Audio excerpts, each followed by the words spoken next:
Hey guys, I figured today I'd talk about some bike trips I do around Chengdu. A few days ago I did a nice one to West Chengdu, and then afterwards we had a pretty cool barbecue.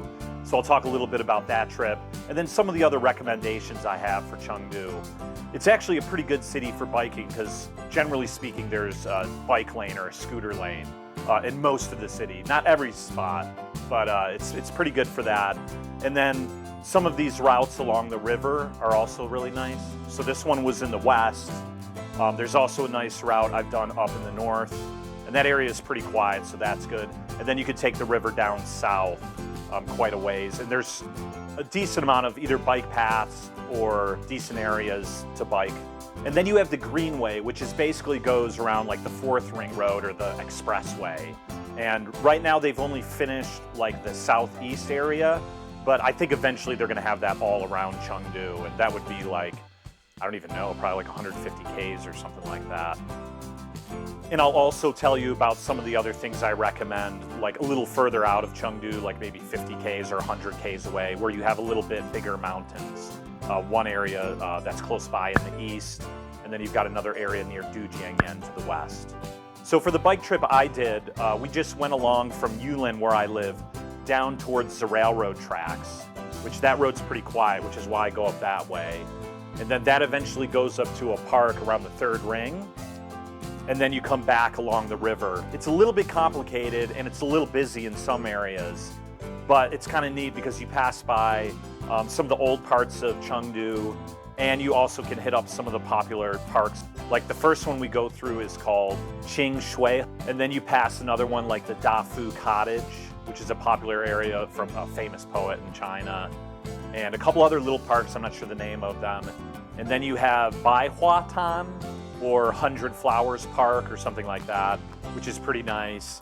And then you could go up towards Renmin Gongyuan, which is the People's Park, basically, which is a place I usually take some tourists when I come through. We usually bike down that road. We'll walk around the People's Park for a little bit. There's like a lot of people doing singing and dancing and stuff there. You even have the area where people, like parents will go with like a paper and try to advertise their like son or daughter to get married. This kind of things, it's kind of funny. So it's kind of a cool park to check out. And then I usually go by Tianfu Square, which is where you have the center square of Chengdu and a statue of Mao Zedong. And then I usually end kind of near Jiao Yanqiao, I guess 9 Eyes Bridge. And that's a nice bridge, especially at nighttime. You can get nice photos there. And there's a lot of bars around that street, nice barbecue and stuff like that. And then I'll usually end the trip around there or come back to like where I live. Another good spot to go is up north along that river. There's pretty nice spots up there. You have an old wall from Chengdu way back in the day. And then some of the areas there actually have paths now right around where the TV tower is. So you can kind of check out that area. I'm not sure if it's all completed now. They were working on it and finished part of the area. And you could go down towards Jiao Yanqiao that way. The only bad thing is that they did close the road off to traffic on some of those areas, but they also closed it to bikes. So you might have to go around in a couple of the areas. But that's also a pretty nice area. The north of Chengdu seems to have the least amount of traffic that I've noticed. So that's kind of a good thing about that area if you're exploring up there. And then you could go down to the south of Chengdu. You can see the river there goes all way down there. And there's some bike routes or bike paths that go at least part of the way. I'm not sure how far they've completed it, but that's kind of a nice route. You've got some nice parks down there and areas to check out. So that's a good day trip as well.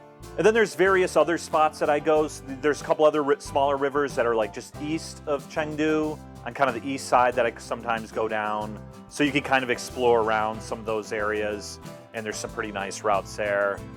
For areas outside of Chengdu, a little further, if you want to go and see some of the mountains, because Chengdu's all basically pretty flat.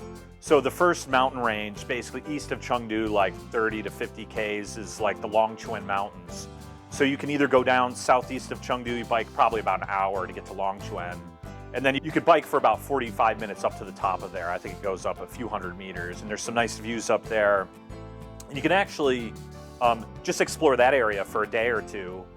Or you could actually hike up that area. You could take a metro to the Longchuen metro station and just walk outside the metro and do some hikes up there for the day. That's probably the most accessible place for hiking if you don't want to take like a bus outside of town or something like that, or you don't have a car. And you could also continue down that way towards Sancha Lake, and I've done a few trips down that way. Usually I do, like, we'd bike down there one day and come back the next day, but you can do it in one day. It'd probably be about 100 Ks at least round trip.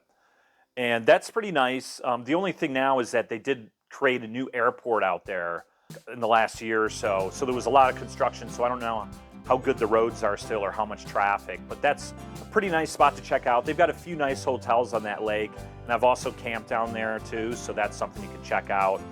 And then also in that east area, you could go towards Luodai, which is an ancient town, and it's flat to Luodai, but past Luodai is where the mountains start, and you can kind of explore that area.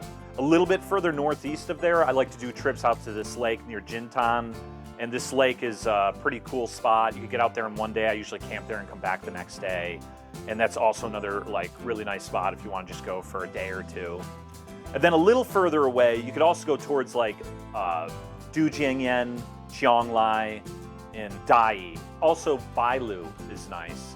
And that's more like about 100 Ks out there. It's flat most of the way, and you can take small roads in the countryside. And you could go out there for one day, explore in the mountains, and, like, come back the next day.